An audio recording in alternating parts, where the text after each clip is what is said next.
Hi guys, this week we talked about the climate security challenges in the Middle East. We started off with a review of the main climate hazards that the region faces. We discussed Schwartzstein's piece and the climate security challenges that he identified, and then we turned to discussing my chapter on why Syria had a civil war after drought, but neighboring Lebanon did not, before finally turning to a discussion of what would the appropriate remedies be for these problems.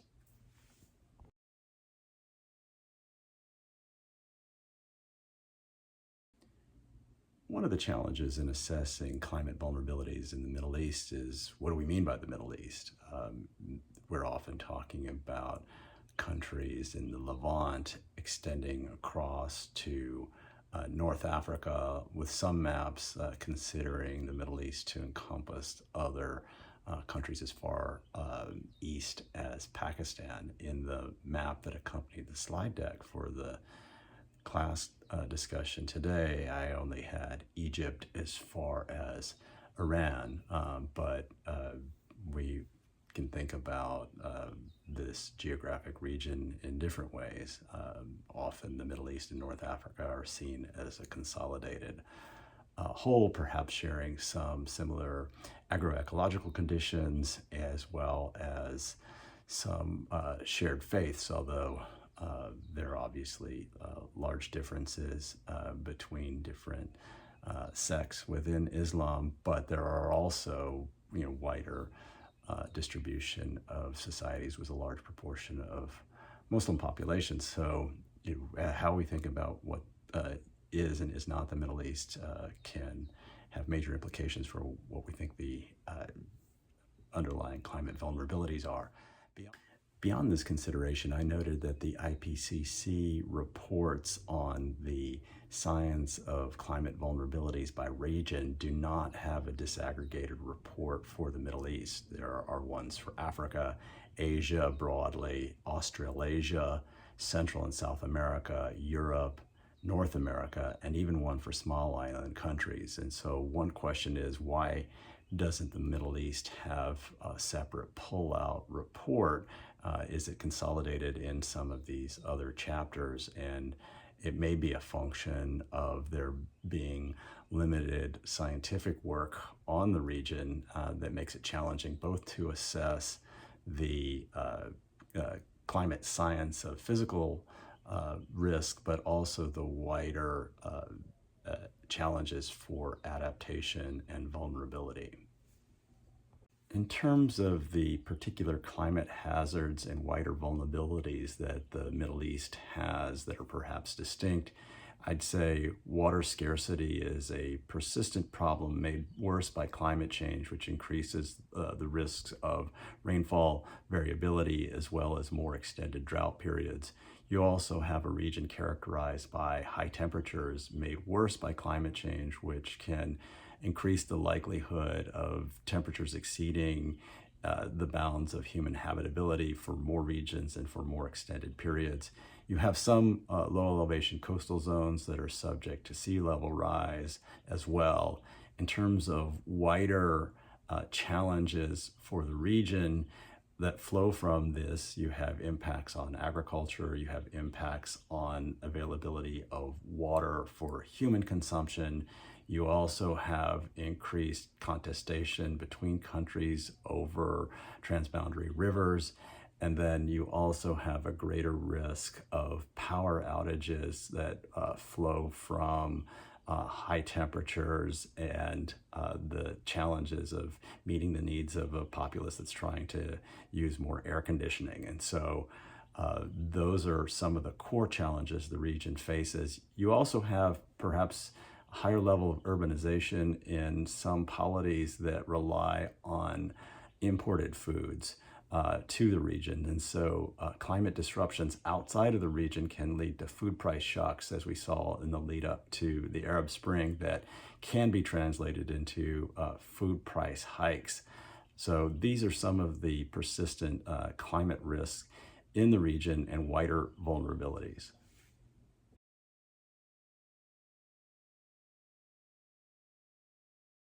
In his book, The Heat and the Fury, the journalist Peter Schwartzstein documented some of the climate security vulnerabilities that flow from these challenges of high water scarcity, increasing rainfall vulnerability, impacts on agriculture, and the like. And he found that there were farmers that were increasingly susceptible to recruitment from extremists after crop failures, that extremists in Iraq and other places were able to use declining agricultural yields subject to worsening climate conditions, that those farmers were subject to recruitment risk from those extremist groups who were willing to pay them, and seized upon other sources of grievance like urban-rural divides, divides between Shias and Sunnis, and were able to use those grievances to draw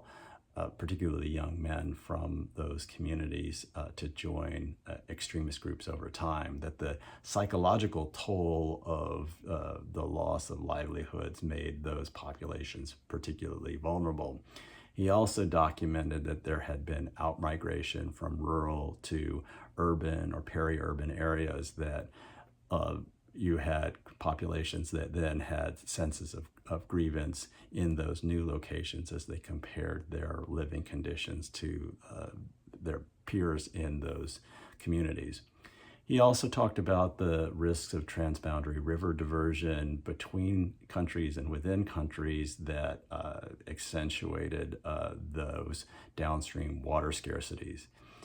There were other ways in which climatic conditions affected the operational environment for warfighting. For example, dust storms were used to strategic military advantage, and this isn't something that's new to climate change, but figures into the conflict context of the civil wars that were raging at the time in the mid-2010s when Schwartzstein was carrying out this research. Other things that he documented were the impacts of heat wave events that, again, contributed to power outages, but that also may have accentuated sort of psychological mechanisms of violence, and raises this interesting question about to what extent does high temperature lead people to become more violent prone. There's some evidence in favor of that, though it's extremely high temperatures. It may be really challenging for people to be motivated to fight. There were other ways in which extremists seized upon natural resources for tactical advantages in wartime and to punish populations. So extremists used upstream dam control as a source of leverage and advantage to try to coerce downstream communities to support them, to obey them. So they threatened to flood downstream communities or withheld water to downstream communities. They also, these extremist groups committed environmental crimes during war. So they left lands polluted, irrigation equipment devastated. They set oil wells on fire and contaminated lands on purpose. There were other ways in which the conflict itself during this period had negative environmental consequences from pollution, but also, for example, some horrible instances of the dead bodies of corpses who'd been killed during combat, and wider reprisals to civilian populations ending up contaminating, say, fish stocks in local rivers. So these were among the environmental security implications of the conflict, both of climate impacts on recruitment potential, but also the causal direction moving in the other direction of combat and war and violence contributing to negative environmental outcomes as well.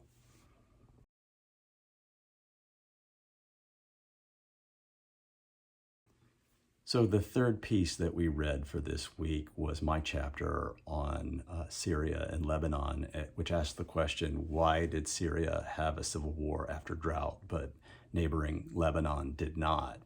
And so, like the other chapters, I go through the exercise of trying to show that both countries had a severe drought, and that drought had major impacts on farming populations and wider populations, and that in turn that could have contributed to the potential for farmers to have such severe impacts on their lives and livelihoods that they might be willing to join uh, uh, violent groups, or that those societal impacts led people to move away from their villages to urban areas and then be subject to later protest and recruitment efforts once the Civil War got started.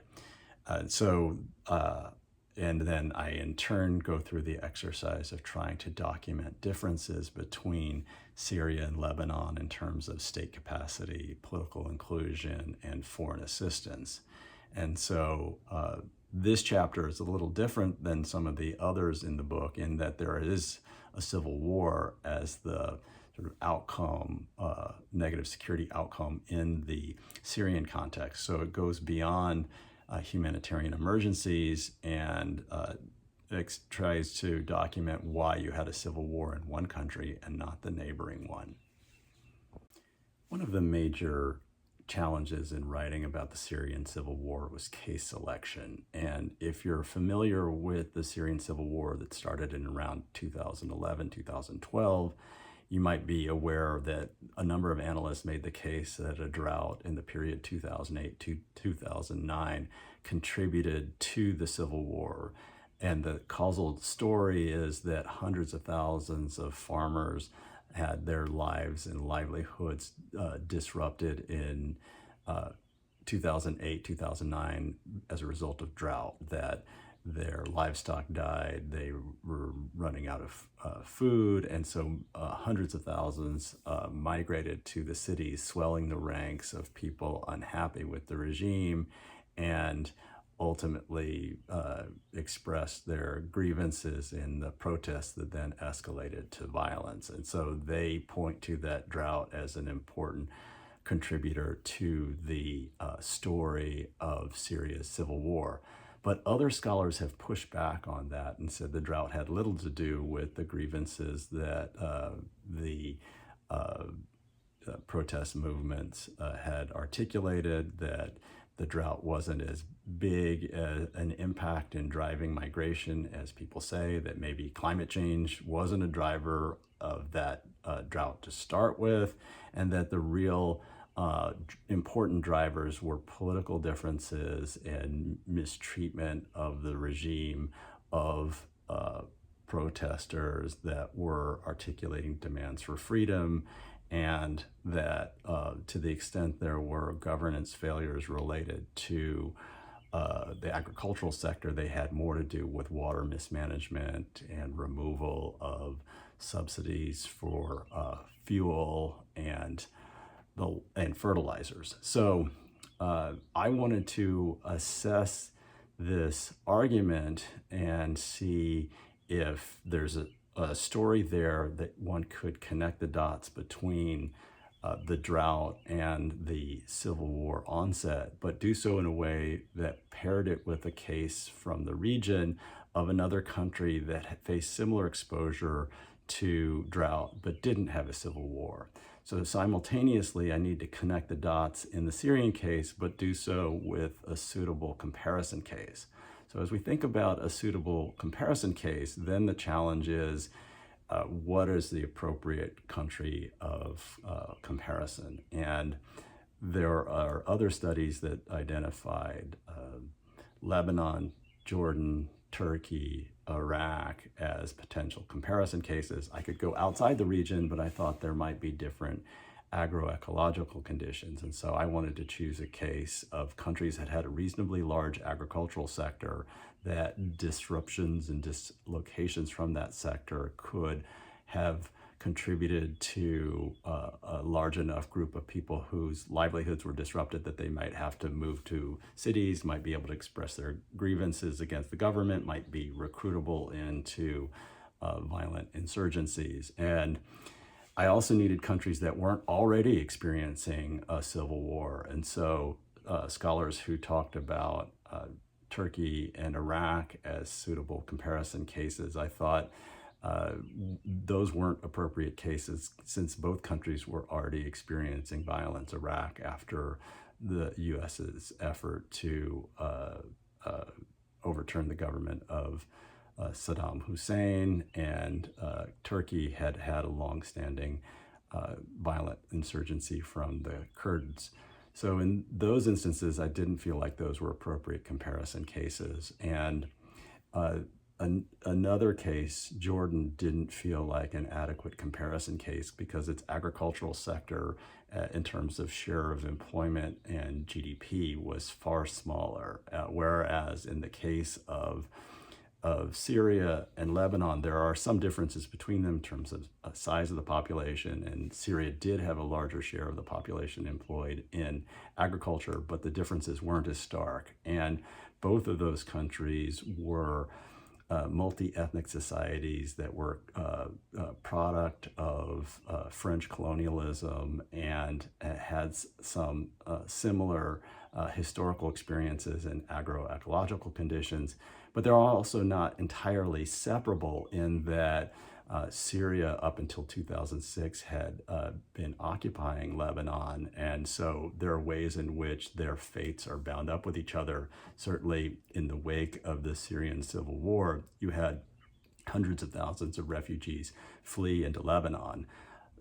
So while there are no perfect cases, I decided that given that both Syria and Lebanon had shared agroecological conditions, that they both possessed a reasonably large share of their populace employed in agriculture, and that they had a similar colonial history and uh, were multi-ethnic societies, that these were adequate bases of comparison. And I then sought to explore why you had a civil war in Syria after drought, but not neighboring Lebanon.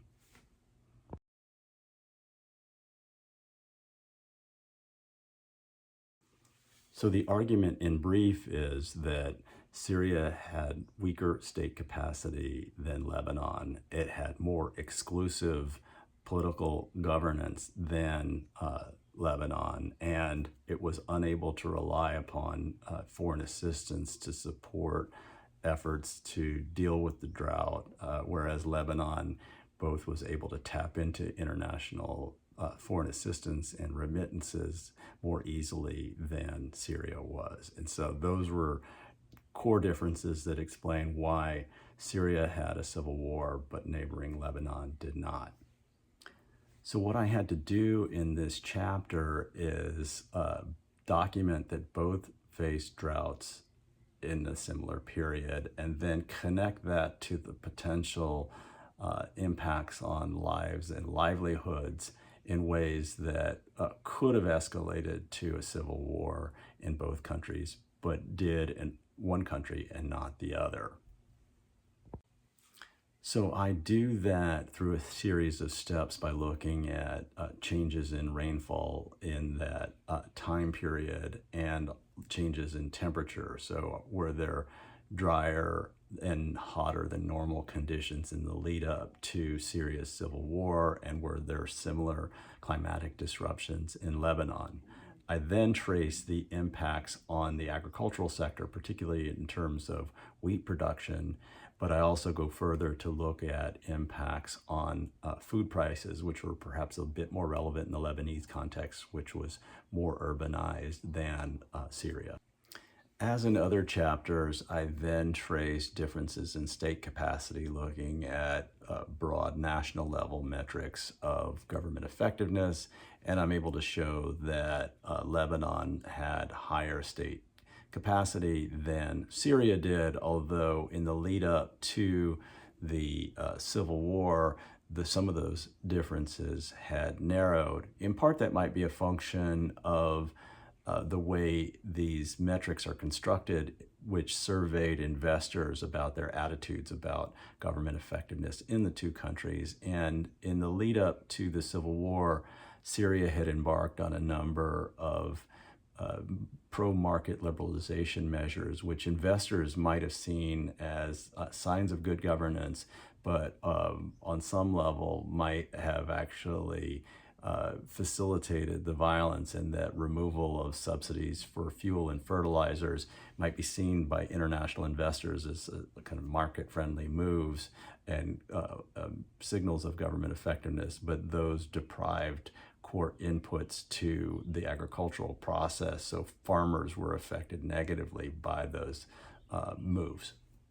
When we look at state capacity in terms of water management and drought response, the differences between Lebanon and Syria aren't as stark. We don't see particularly strong governance by either country, that the training of Syrian staff in the government wasn't thought to be especially good, and the Lebanese government didn't have a well-developed drought response plan either. There was high levels of corruption, particularly in the agricultural sector with respect to irrigation permits, for example, in the Syrian context. Where the differences are starker has to do with the degree of fiscal outlays for subsidies, where the Syrian regime was spending a significant proportion of its government budget on subsidizing water-intensive agriculture, both food and fertilizers, that was putting a strain on the government's budget.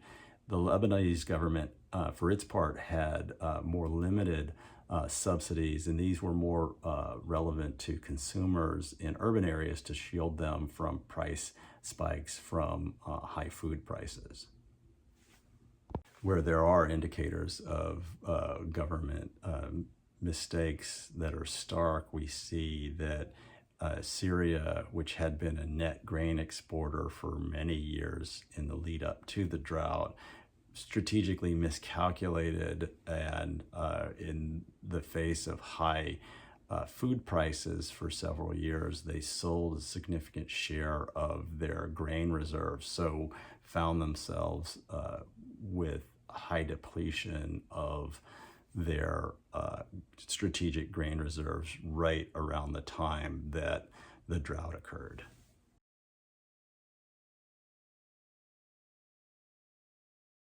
So if there are modest differences in state capacity between Syria and Lebanon, the differences are starker with respect to political inclusion. In the Syrian context, you had a minority Alawite group that had exercised effective control over the country for decades and systematically excluded the majority Sunni population and other groups from having political power.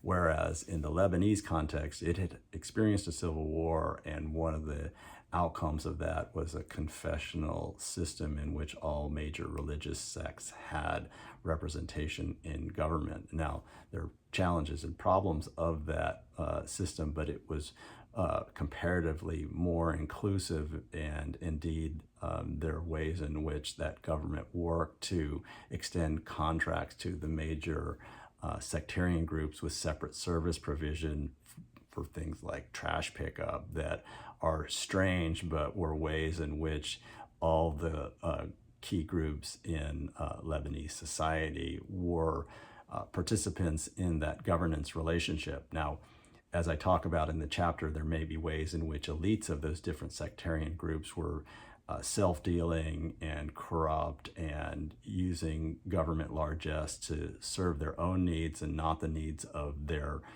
different sect populations. And that itself posed problems for the stability of the Lebanese regime. But in terms of differences between Syria and Lebanon, the Lebanon's more inclusive system helped insulate it from the kinds of problems that Syria experienced, where the only recourse for Syrians unhappy with their regime was ultimately through public protests that escalated into violence.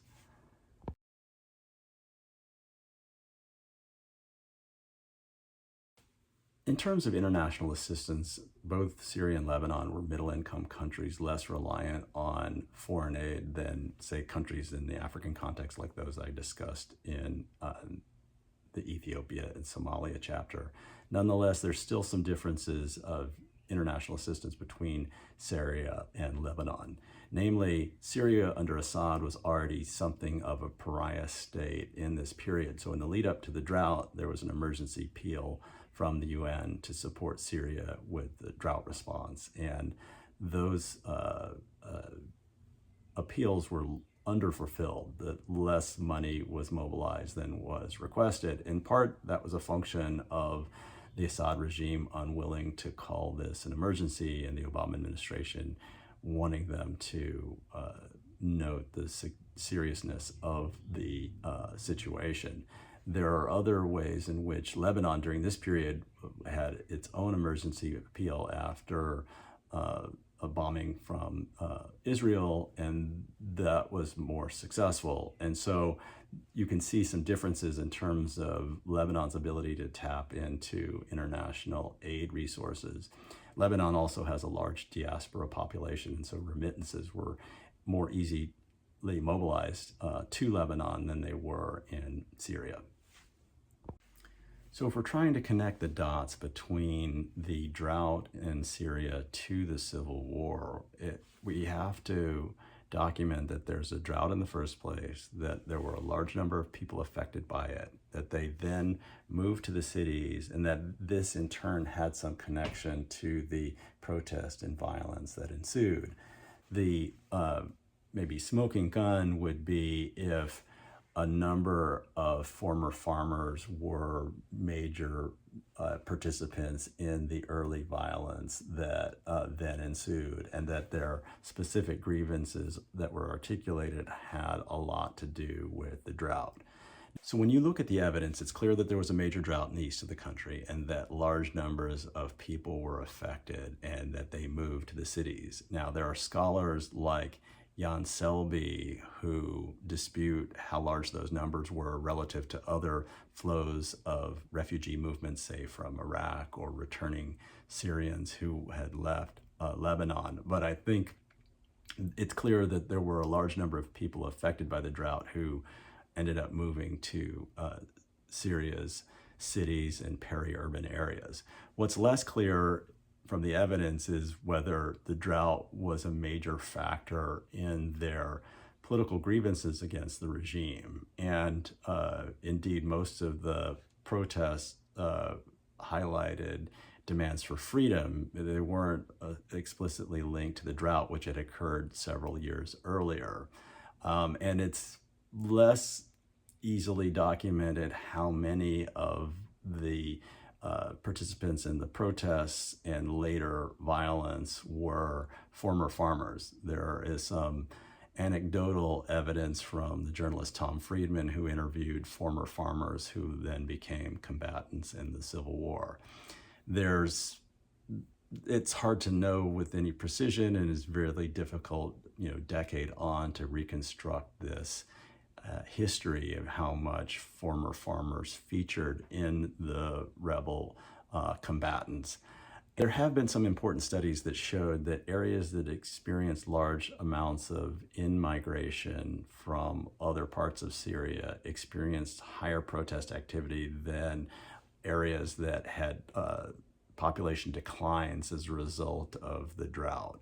So that is some evidence that supports the argument that the drought had some bearing on the protest movements that ensued.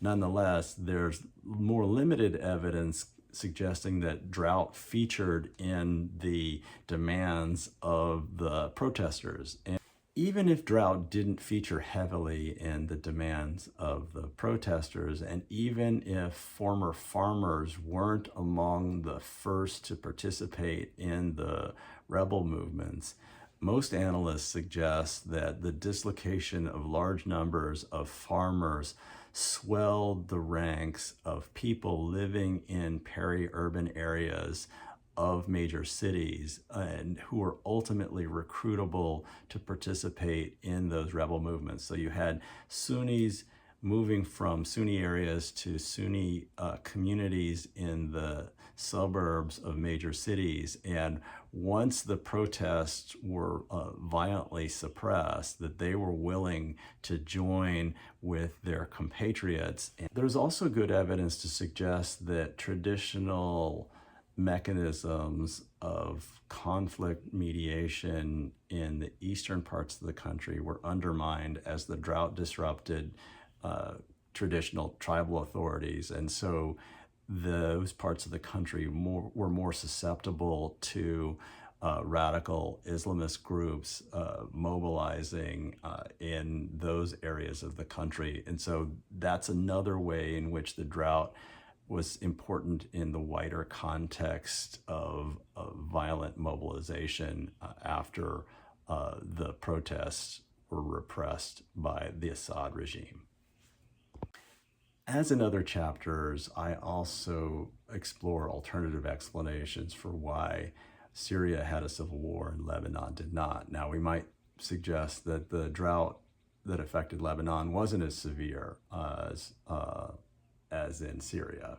We might contest whether there are other differences between Lebanon and Syria that might be significant in explaining the differences. For example, Lebanon had a civil war in the 1980s, and that memory of the civil war perhaps led to a societal recoiling from wanting to have another period of internal violence, that memory is something that Syrians did not have, and so didn't establish bounds on their willingness to engage in violence. Whereas in Lebanon, all political actors sought to avoid that outcome if possible.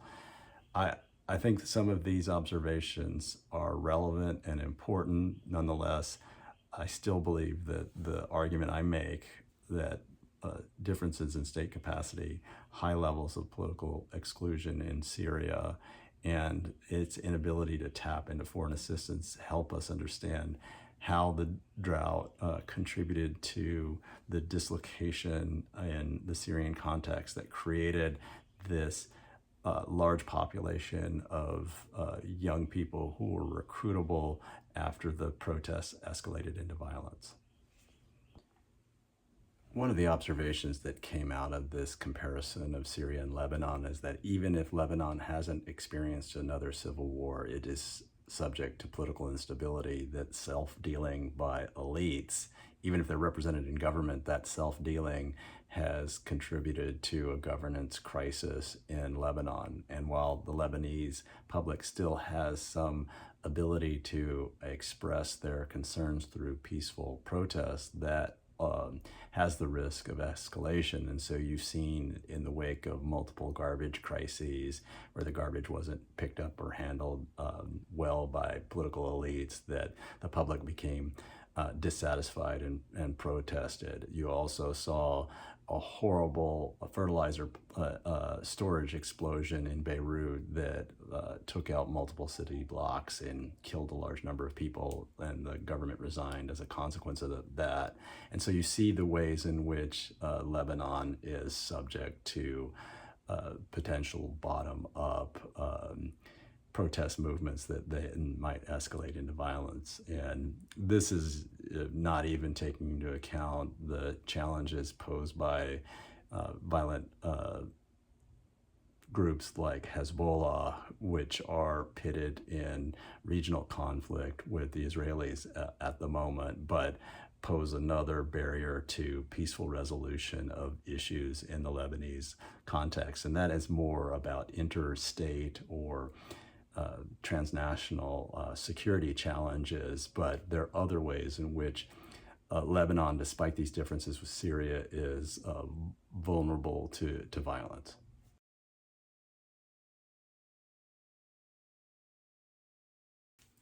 In terms of the policy response to climate security risks in the region, I think we probably need better scientific understanding of what the climate hazards are, and then the focused efforts need to be dedicated to water management in particular, both for agriculture and for human consumption. And the Israelis have had good experience with desalination, and that technology could be shared more widely throughout the region. And if there are breakthroughs in reducing the costs of desalination, that may be a way of dealing with some of the chronic water scarcity that's worsened by climate impacts. There are other challenges of transboundary water management that likely would be necessary to improve the equitable sharing of water resources, say between the Israelis and Palestinians, or between Turkey, Iran, and downstream neighbors. There's probably a considerable effort that needs to be dedicated to reduce leaks from water systems so that water is used more efficiently, and really important choices about to what extent countries invest in water intensive agriculture and can improve other ways of irrigation through drip irrigation, for example, something that the Israelis have some competency in as well. There are wider issues of the vulnerability of electricity systems to blackouts and outages, and their more distributed grid systems of solar may be a way that societies can cope with the vulnerability of the grid to high temperatures and allow for communities to protect themselves with access to electricity and air conditioning as temperatures get hotter in the region. These are a number of the more technical ways that climate security challenges can be dealt with. The wider recruitment of farmers and dislocated populations by extremist groups maybe requires better governance systems at the national level in these country contexts. And that's something that we've seen with coercive regime change have been particularly fraught in the region. But as Syria has experienced something of a regime change of late, maybe there are ways in which there is an opening for better governance in some places in a way there hasn't been in a long time. The current war in Iran by the United States papers over the particular vulnerabilities to declining water in Iran that has been lurking below the surface for several years now. So the challenges of excessive groundwater consumption in countries like Iran and their inability to deal with that water crisis are likely to loom large once this conflict ends. And so better water management, both within and between countries, is a core challenge that the region will need to deal with more effectively in the future. There are resources that many of these countries have, particularly those that derive a significant share of their revenue from oil. So can they prepare for climate challenges, water shocks, and electricity needs is a really important question going forward.